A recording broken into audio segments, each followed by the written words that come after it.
Even this, I'm talking even my teenage daughter will do the same thing. But she has this knowing that, and so she just lets all of that go. You know, they say all of that, and then she says, well, what will you be doing while I'm gone? And is there something you'd like me to bring back when I come back from where I'm going? And she gives them what she thinks that she would like if this were her. And as a young girl, perhaps she didn't get this, and she's even more aware of that. I find that when one of my children are upset or hurt or angry and they're lashing out, that I just instantly see myself as that little 4-year-old or that little 6-year-old. I just transpose myself into that body and say, what am I asking for in this moment when I'm lashing out like this? I just want somebody to acknowledge me. I just want someone to love me. I just want someone to say, I know how you feel. I know that you're hurt. I know that you're important. So instead of my trying to make the child wrong or trying to make them look bad or trying to prove that I'm right and that I'm bigger and that I'm stronger and I can dominate you, it's like just reaching out and putting your arm around them and saying, boy, you're having a tough time with this right now, or you're really upset about this. This is really bugging you, isn't it? You know, you're really mad. Just anything where you acknowledge their dignity, you acknowledge the divineness that they are. And magically, the hostility and the conflict is gone, and something beautiful has taken over.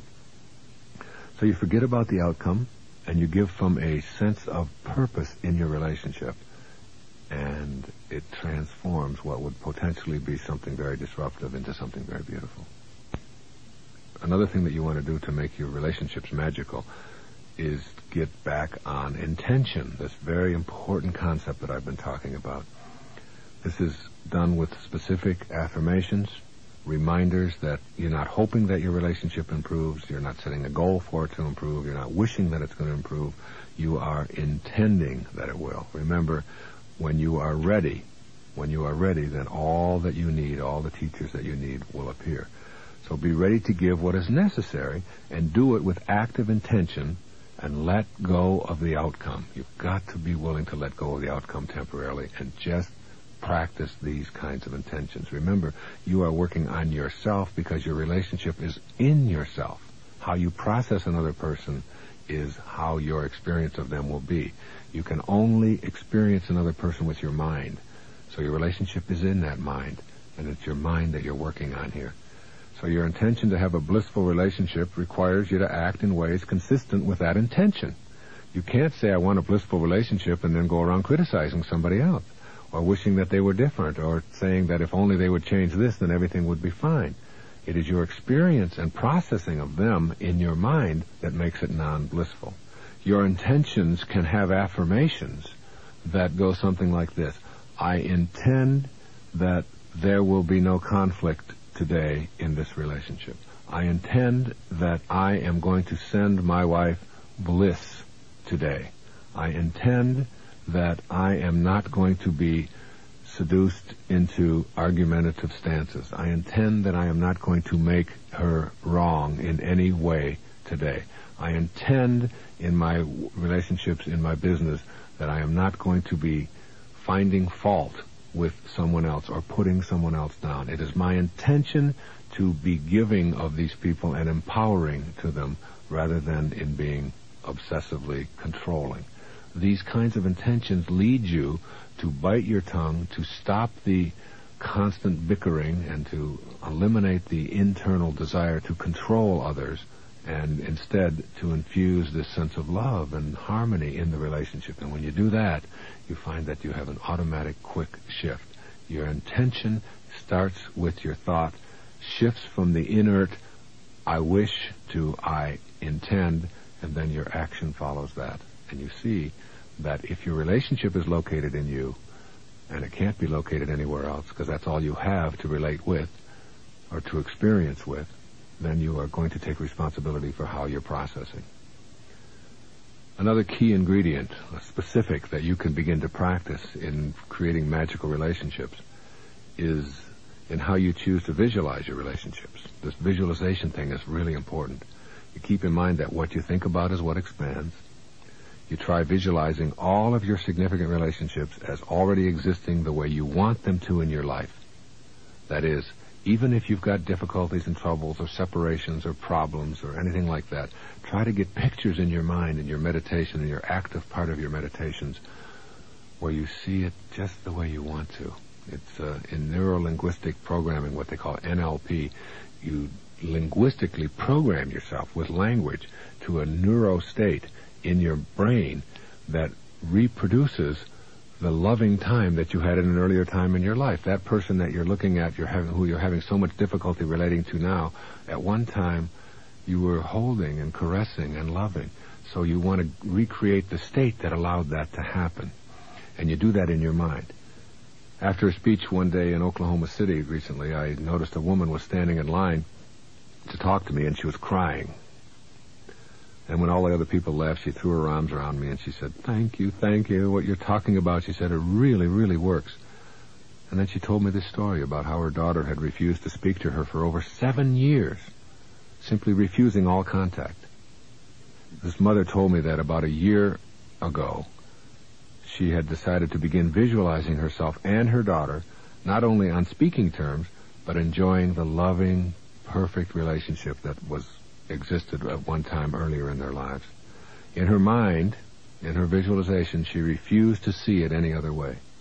And for an entire year, a whole solid year, this was the vision she worked on. She actually began to live each day as if that were the physical reality. She described to me how she became happier because of this internal picture that she carried around. She meditated on her image and how everything was working for her perfectly in her life, and that the previous 6 years of suffering that had been tearing her apart weren't there any longer. Then one day, mysteriously, after all of this imaging and so on, someone sent her daughter, without her knowledge, a copy of a recent book that I'd written called You'll See It When You Believe It, and asked her to read the last chapter on forgiveness. Nothing more, just a gift of a book, along with a note, just asking the daughter to read it. That was 6 months earlier. The day of the speech in Oklahoma City, the two of them had not only been reunited, but were in a closer and more loving relationship than had existed prior to their breakup over some silly squabble. And she was crying in line, telling me, "This stuff really, really works." She said, "I created in my mind the relationship that I wanted. I visualized it and saw it there as if it already were what I wanted it to be. And somehow everything else got taken care of. And that little chapter in that book helped turn everything around, and now my daughter and I are close and back together again." That process of using your mind to make it happen is your connection to others. And if there is difficulty and trouble in a relationship, if you visualize it to be loving, then for you it is. And even if the other person doesn't respond, and this will happen, even if that other person has decided that they no longer want to be on the path that you are on, even if that's the case, your experience of sending them love is what you will be experiencing. And you'll find that perhaps another magical person will show up where that other one was, or something even more divine will be there. But even if it doesn't, your inner peace is guaranteed by the thoughts that you have chosen to send love where hatred previously reigned. Another thing you want to remind yourself of is something I've talked about quite a bit on these tapes, and that is to stop pursuing that which you don't want. Remember, you can never get enough of what you don't want. So if you don't want it, you've got to shift around why are you continuing to pursue it. If you don't want difficulty, if you don't want struggle, if you don't want pain, if you don't want depression in your life, in your relationships, then stop pursuing it. It's just a very simple thing to do. You begin to assess what it is you're doing to continue the mental pain. If mental pain is what you're having in your relationships, begin to say, what is it that I am doing that is manifesting this?